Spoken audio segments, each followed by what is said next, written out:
Hi friends, good morning. Welcome to my channel. ಎಲ್ಲರೂ ಹೇಗಿದ್ದೀರಾ? ಎಲ್ಲರೂ ಚೆನ್ನಾಗಿದ್ದೀರಾ ಅಂದ್ಕೊಂಡಿದ್ದೀನಿ. ಇವತ್ತು ನೋಡಿ, ಸ್ಟಿಚಿಂಗ್ ಜೊತೆ ನಿಮ್ಮ ಜೊತೆ ನಾನು ಹಾಗೆ ಮಾತುಕತೆ ಮಾಡಬೇಕಂತ ಬಂದಿದ್ದೀನಿ. ಸ್ವಲ್ಪ ಟೇಲರಿಂಗ್ ಟಿಪ್ಸ್ ಬಗ್ಗೆ ಎಲ್ಲ. ಈಗ ನೋಡಿ, ಒಬ್ಬೊಬ್ಬರಿಗೆ ಎಲ್ಲ ಪರ್ಫೆಕ್ಟಾಗಿ ಸ್ಟಿಚಿಂಗ್ ಮಾಡ್ತಾನೆ ಇರ್ತಾರೆ, ಆದರೆ ಕಸ್ಟಮರೇ ಇರಲ್ಲ. ಅಂಥವರು ಯಾವ ರೀತಿ ಕಸ್ಟಮರನ್ನು ನಮ್ಮ ಹತ್ರ ಬರೋ ಹಾಗೆ ಮಾಡಬೇಕು ಅಂತ ನೋಡೋಣ. ಈಗ ನಾವು ಚೆನ್ನಾಗಿ ಸ್ಟಿಚಿಂಗ್ ಮಾಡ್ತಾನೆ ಇರ್ತೀವಿ, ಆದರೂ ಕೂಡ ನಮ್ಮ ಹತ್ರ ಯಾರೂ ಕಸ್ಟಮರ್ ಬರಲ್ಲ. ಯಾಕಪ್ಪ ಬರಲ್ಲ? ಯಾಕಂದರೆ ನಮ್ಮ ಜನರ ಪರಿಚಯನೇ ಇರಲ್ಲ. ನಾವು ನಮ್ಮಷ್ಟಕ್ಕೆ ಇದ್ದು ಬಿಡ್ತೀವಿ. ಯಾರ ಹತ್ರ ಮಾತಾಡೋದಾಗಲಿ, ಪರಿಚಯ ಮಾಡ್ಕೊಳ್ಳೋದಾಗಲಿ ಏನು ಕೂಡ ನಾವು ಮಾಡಿಕೊಳ್ಳಲ್ಲ. ಮನೆಯಲ್ಲೇ ಇದ್ದು ಬಿಡ್ತೀವಿ. ಆವಾಗ ಜನ ಕಸ್ಟಮರು ಬರಲ್ಲ. ಯಾಕಂದರೆ ಜನರಿಗೆ ಪರಿಚಯ ಮಾಡ್ಕೋಬೇಕು, ಅವ್ರ ಜೊತೆ ಮಾತಾಡ್ತಾ ಇರಬೇಕು. ನಾವು ಈ ರೀತಿ ಎಲ್ಲ ಸ್ಟಿಚಿಂಗ್ ಮಾಡ್ತೀವಿ ಅಂತ ಹೇಳಬೇಕು. ಅವ್ರ ಹತ್ರ ಹೇಳಿ ಅವರಿಗೆ ಬರೋ ಥರ ನಾವು ಮಾಡಬೇಕು. ಹಾಗೆ ಬೋರ್ಡ್ ಹಾಕ್ಕೋಬೇಕು. ಕೆಲವರು ಸ್ಟಿಚಿಂಗ್ ಎಲ್ಲ ಮಾಡ್ತಾರೆ, ಆದರೆ ಬೋರ್ಡು ಹಾಕೋಲ್ಲ. ಮತ್ತು ಜನರಿಗೆ ಗೊತ್ತಾಗೋ ಥರ ಯಾವುದು ಮಾಡಲ್ಲ. ಅವರು ಜನರ ಜೊತೆ ಮಾತಾಡೋದು ಇಲ್ಲ, ಏನೂ ಇಲ್ಲ. ಈ ರೀತಿ ಮಾಡಿದಾಗ ಜನ ಬರಲ್ಲ, ಕಸ್ಟಮರು. ಅವರೇನಪ್ಪ ಮಾತಾಡೋದಿಲ್ಲ, ಏನಿಲ್ಲ, ಒಳಗಡೆನೇ ಇರ್ತಾರೆ ಅಂತ ಹೇಳಿ ಜನ ಬರೋದಿಲ್ಲ. ನಾವು ಅವ್ರ ಜೊತೆ ಪರಿಚಯ ಮಾಡಿಕೊಂಡು ಚೆನ್ನಾಗಿ ಮಾತನಾಡಿಸಿದ್ರೆ, ಅವ್ರ ಹತ್ರ ನಮ್ಮ ಟೈಲರಿಂಗ್ ಬಗ್ಗೆ ಎಲ್ಲ ನಾವು ಹೇಳಿಕೊಂಡ್ರೆ ಅವರು ಬಂದೇ ಬರ್ತಾರೆ.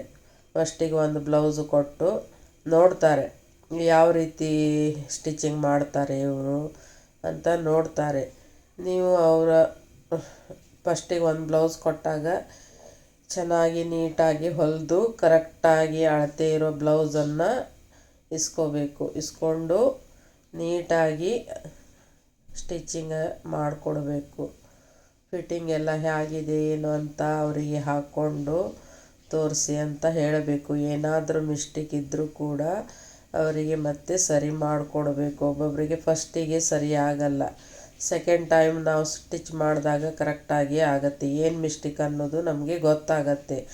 ಹಾಕಿಕೊಂಡು ನೋಡಿದಾಗ ಅವ್ರು ಎಲ್ಲಿ ಮಿಸ್ಟೇಕ್ ಆಗಿದೆ ಏನು ಅಂತ ನಮಗೆ ಗೊತ್ತಾಗತ್ತೆ. ಅದನ್ನು ಮತ್ತೊಮ್ಮೆ ನಾವು ಸರಿಪಡಿಸಿ ಕೊಡ್ಬೋದು. ಆ ರೀತಿ ಮಾಡಿದಾಗಲೂ ಕಸ್ಟಮರು ಬರ್ತಾರೆ. ಮತ್ತು ಅವರ ಹತ್ತಿರ ಜೊತೆ ಚೆನ್ನಾಗಿ ಮಾತಾಡೋದ್ರಿಂದ ಕೂಡ ಫ್ರೆಂಡ್ಲಿಯಾಗಿ ಮಾತಾಡಿ ಅವರಿಗೆ ಬರೋ ಥರ ನಾವು ಮಾಡ್ಕೋಬೇಕು. ಆ ರೀತಿ ಮಾಡಿದಾಗಲೂ ಕಸ್ಟಮರು ಬಂದೇ ಬರ್ತಾರೆ. ಆಮೇಲೆ ಬೋರ್ಡ್ ಅಂತೂ ಕಂಪಲ್ಸರಿ ಹಾಕಲೇಬೇಕು. ಯಾಕಂದರೆ ಕೆಲವರಿಗೆ ಗೊತ್ತಾಗತ್ತೆ, ಕೆಲವರಿಗೆ ಗೊತ್ತಾಗೋದೇ ಇಲ್ಲ. ನಾವು ಹೊಲಿತೀವಿ ಅನ್ನೋದೇ ಗೊತ್ತಾಗಲ್ಲ. ಆದ್ದರಿಂದ ಬೋರ್ಡ್ ಹಾಕಲೇಬೇಕು. ಆಮೇಲೆ ನಾವು ಈ ಟೇಲರಿಂಗ್ ಜೊತೆ ಮತ್ತು ಬೇರೆ ಏನಾದರೂ ಬಿಸ್ನೆಸ್ಸನ್ನು ಶುರು ಮಾಡಬೇಕು.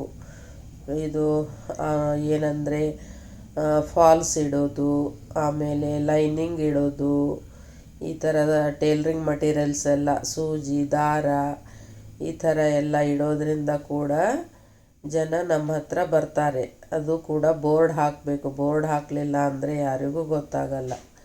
ಆ ರೀತಿ ಮಾಡೋದ್ರಿಂದ ಕೂಡ ಕಸ್ಟಮರು ಬಂದೇ ಬರ್ತಾರೆ. ನಮ್ಮ ಹತ್ರ ಏನಾದರೂ ತೊಗೋಬೇಕಂತ ಹೇಳಿ ಬಂದು ಅವರು ಮಾತಾಡಿ ಚೆನ್ನಾಗಿ ಮಾತಾಡಿದರೆ ನಾನು ಕೂಡ ಒಂದು ಬ್ಲೌಸ್ ಕೊಡ್ತೀನಿ, ಹೊಲಿದು ತೋರಿಸಿ ಅಂತ ಹೇಳಿ ಒಂದು ಬ್ಲೌಸ್ ಕೊಡ್ತಾರೆ.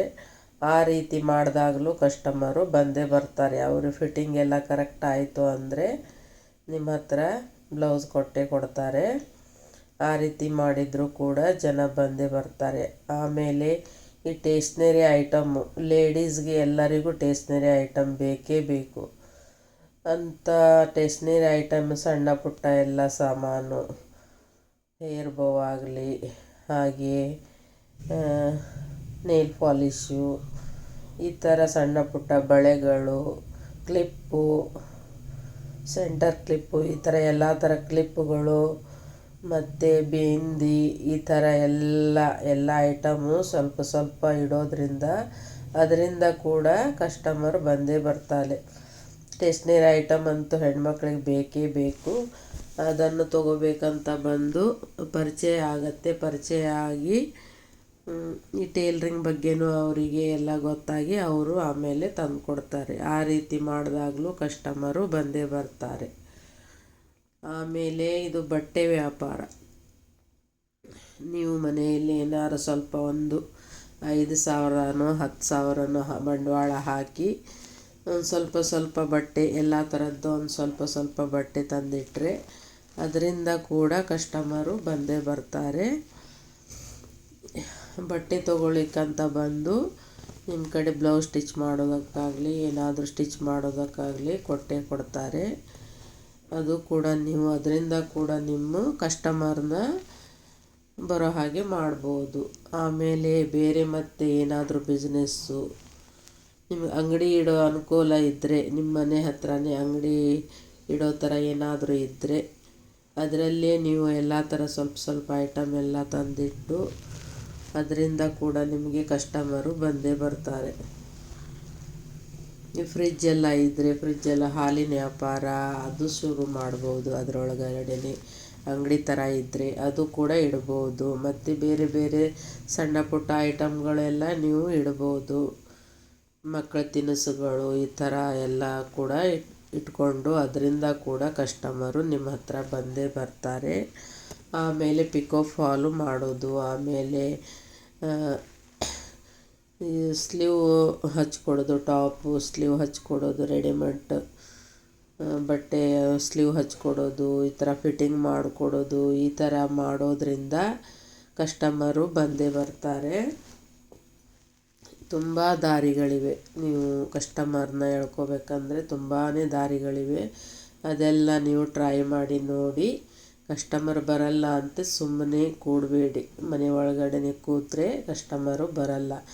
ನಿಮ್ಮ ಅಕ್ಕಪಕ್ಕದವ್ರನ್ನೆಲ್ಲ ಪರಿಚಯ ಮಾಡ್ಕೊಳ್ಳಿ. ಅವ್ರ ಹತ್ರ ಡೈಲಿ ಮಾತಾಡಿ. ಹಾಗೆ ಮಾಡೋದರಿಂದ ಪರಿಚಯ ಆಗುತ್ತೆ. ಪರಿಚಯ ಆಗಿ ಅದೇ ಪರಿಚಯ ನಮ್ಮ ಹತ್ರ ಬರೋ ಹಾಗೆ ಮಾಡುತ್ತೆ. ಈಗ ದೊಡ್ಡ ದೊಡ್ಡ ಟೇಲರ್ಗಳಿಗೆ ಪಿಕೋ ಫಾಲ್ಸ್ ಹಚ್ಚೋರು ಬೇಕಾಗಿರ್ತಾರೆ. ಆಮೇಲೆ ಹೆಮ್ಮಿಂಗು, ಹುಕ್ಸು ಎಲ್ಲ ಹಚ್ಚೋದಕ್ಕೆ ಬೇಕಾಗಿರ್ತಾರೆ. ಅಂಥವ್ರ ಕಡೆ ನೀವು ಹೋಗಿ ಅವ್ರ ಹತ್ರ ಕೇಳಿ ಇಸ್ಕೊಂಡು ಬಂದು ನೀವು ಸ್ಟಿಚಿಂಗ್ ಮಾಡಿ ಕೊಟ್ಟರೆ ಅದರಿಂದ ಕೂಡ ನೀವು ಆರಾಮಾಗಿ ದುಡಿಬಹುದು. ಈ ಸಿಟಿ ಊರಲ್ಲಂತೂ ಬೇಕಾದಷ್ಟು ಟೇಲರ್ಗಳಿರುತ್ತವೆ. ನಾವು ಹೋಗಿ ಅವರಿಗೆ ಹೇಳಿ ಹೀಗೆ ನಾವು ಹೊಲಿತೀವಿ, ಚೆನ್ನಾಗಿ ಹೊಲಿತೀವಿ ಅಂತ ಹೇಳಿ ಒಂದು ನೀವು ಸ್ಟಿಚ್ ಮಾಡಿರೋದನ್ನು ತೊಗೊಂಡು ಹೋಗಿ ಅವರಿಗೆ ತೋರಿಸಿದರೆ ಬ್ಲೌಸು ತೋರಿಸ್ಬೇಕು. ಹಾಗೆ ಪಿಕೋ ಫಾಲ್ ಮಾಡಿದ್ದು ಕೂಡ ತೋರಿಸ್ಬೇಕು. ನಾವು ಈ ರೀತಿ ಮಾಡಿಕೊಡ್ತೀವಿ, ನಮ್ಮ ಕೆಲಸ ಕೊಡಿ ಅಂತ ಕೇಳಬೇಕು. ಆವಾಗ ನಿಮ್ಮ ಸ್ಟಿಚಿಂಗ್ ಎಲ್ಲ ಚೆನ್ನಾಗಿದ್ದರೆ, ಪರ್ಫೆಕ್ಟ್ ಇದ್ದರೆ ಅವರು ಆರಾಮಾಗಿ ನಿಮಗೆ ಬ್ಲೌಸ್ಗಳನ್ನು ಸ್ಟಿಚ್ ಮಾಡೋದಕ್ಕೆ ಕೊಡ್ತಾರೆ. ಅವರು ಎಲ್ಲ ಕಟ್ ಮಾಡಿ ದಾರ ಎಲ್ಲ ಅವರೇ ಕೊಡ್ತಾರೆ. ಹುಕ್ಸು, ದಾರ ಎಲ್ಲನೂ ಅವರೇ ಕೊಡ್ತಾರೆ. ನೀವು ಸ್ಟಿಚ್ ಮಾಡೋದಕ್ಕೆ ಅಮೌಂಟು ಇಷ್ಟು ಅಂತ ಹೇಳಿ ಕೊಡ್ತಾರೆ. ಅದನ್ನು ನೀವು ಮಾಡ್ಬೋದು. ಅದರಿಂದ ಕೂಡ ನೀವು ಆರಾಮಾಗಿ ಗಳಿಸ್ಬೋದು. ಪಿಕೋ ಫಾಲು ಮಾಡ್ಬೋದು. ಮತ್ತು ಹೆಮ್ಮಿಂಗು, ಹುಕ್ಸು ಹಚ್ಚೋದು ಈ ಥರ ಅದು ಕೂಡ ಮಾಡೋದು. ಎಷ್ಟೋ ಜನ ಅದನ್ನೇ ಮಾಡ್ತಾ ಇದ್ದಾರೆ. ಈಗ ಕಸ್ಟಮರ್ ಇಲ್ಲದೇ ಇದ್ದವರು ಎಲ್ಲ ಜನ ಅದೇ ಥರ ಮಾಡ್ತಾ ಇದ್ದಾರೆ. ಆಮೇಲೆ ಒಂದೊಂದಾಗಿ ಕಸ್ಟಮರು ಬಂದೇ ಬರ್ತಾರೆ. ಹಾಗೆ ಬಂದು ಒಬ್ಬರಿಗೆ ಗೊತ್ತಾಗತ್ತೆ. ಆವಾಗ ಹಾಗೆ ಶುರು ಆಗುತ್ತೆ. ಒಂದು ಸ್ವಲ್ಪ ದಿನ ಟೈಮು ಹಿಡಿಯುತ್ತೆ. ಅಲ್ಲಿ ತನಕನೂ ನಾವು ತಾಳ್ಮೆಯಿಂದ ಕಾಯಬೇಕು. ಕಾದು ನಮಗೆ ಎಲ್ಲ ಜನ ಪರಿಚಯ ಆಗಿ ನಾವು ಬಂದು ನಮ್ಮ ಹತ್ರ ಕೊಡೋ ತನಕನೂ ನಾವು ಕಾಯಬೇಕು ತಾಳ್ಮೆಯಿಂದ. ಯಾವುದೇ ಬಿಸ್ನೆಸ್ ಆಗಲಿ ಒಂದೇ ಸಲ ಇಂಪ್ರೂವ್ಮೆಂಟ್ ಆಗಲ್ಲ. ಸ್ವಲ್ಪ ಟೈಮ್ ಹಿಡಿಯುತ್ತೆ. 1 ವರ್ಷ 2 ವರ್ಷವೂ ಹೋಗ್ಬೋದು, 3 ವರ್ಷವೂ ಹೋಗ್ಬೋದು, 6 ತಿಂಗಳಿಗೂ ಇದು ಆಗ್ಬೋದು. ಸ್ವಲ್ಪ ಟೈಮ್ ಹಿಡಿಯುತ್ತೆ. ನಮ್ಮ ಲಕ್ಕದು. ನಮ್ಮ ಸ್ಟಿಚ್ಚಿಂಗು ಚೆನ್ನಾಗಿದ್ದರೆ, ಫಿಟ್ಟಿಂಗ್ ಎಲ್ಲ ಕರೆಕ್ಟಾಗಿದ್ದರೆ ಜನ ಹುಡ್ಕೊಂಡು ಬರ್ತಾರೆ, ಅದರಲ್ಲೇನು ಡೌಟೇ ಇಲ್ಲ. ಸ್ಟಿಚ್ಚಿಂಗು ಪರ್ಫೆಕ್ಟ್ ಆಗಿರಬೇಕು, ಫಿಟ್ಟಿಂಗು ಪರ್ಫೆಕ್ಟ್ ಆಗಿರಬೇಕು. ಆವಾಗ ಜನ ಹುಡ್ಕೊಂಡು ಬರ್ತಾರೆ. ನೀವು ಎಷ್ಟೇ ದೂರ ಇದ್ದರೂ ಕೂಡ ಜನ ಬಂದೇ ಬರ್ತಾರೆ. ಈ ಥರ ಮಾಡಿ ನೋಡಿ. ಮತ್ತೆ ಸಿಗೋಣ ಮುಂದಿನ ವಿಡಿಯೋದೊಂದಿಗೆ.